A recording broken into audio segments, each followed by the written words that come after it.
પોરબંદર ચોપાટી ખાતે પર્યટન પર્વ અંતર્ગત યોજાયેલ લોક ડાયરામાં કૌભાંડ થયું હોવાની ચર્ચાઓ ચાલી રહી છે। જો કે આ અંગે યુવા વિકાસ અધિકારી દ્વારા પણ મીડિયા સમક્ષ માહિતી આપવાના બદલે છુપાવવાની કોશિશ કરતા કૌભાંડની શક્યતા પ્રબળ બની છે।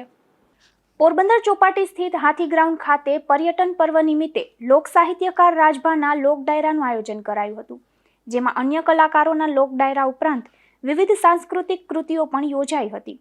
જો કે આ ડાયરામાં પણ કૌભાંડ થયાની ચર્ચાએ શહેરમાં જોર પકડ્યું છે, કારણ કે કાર્યક્રમ માટે રમતગમત યુવા અને સાંસ્કૃતિક પ્રવૃત્તિઓ વિભાગ દ્વારા આ કાર્યક્રમ માટે 15 લાખની ગ્રાન્ટ મંજૂર કરી હતી, જેમાં સ્ટેજ, લાઇટ, સાઉન્ડ, મંડપ સર્વિસ, LED સ્ક્રીન, બેઠક વ્યવસ્થા, ભાગ લેનાર કલાકારોને ભોજન, નિવાસ, પ્રિન્ટિંગ અને પ્રચાર પ્રસાર, ફોટોગ્રાફી, વિડીયોગ્રાફી તેમજ સ્થાનિક વાહન વ્યવહાર સહિતનો ખર્ચ કરવાનો હતો।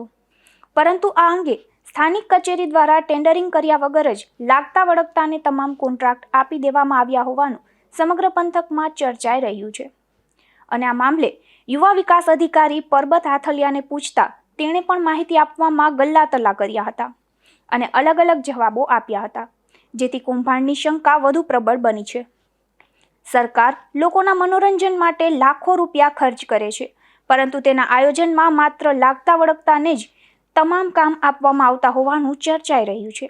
ત્યારે આ મામલે ઉચ્ચ કક્ષાએથી યોગ્ય તપાસ થાય અને કાર્યવાહી પણ થાય તેવી પોરબંદરના નાગરિકો માંગ કરી રહ્યા છે।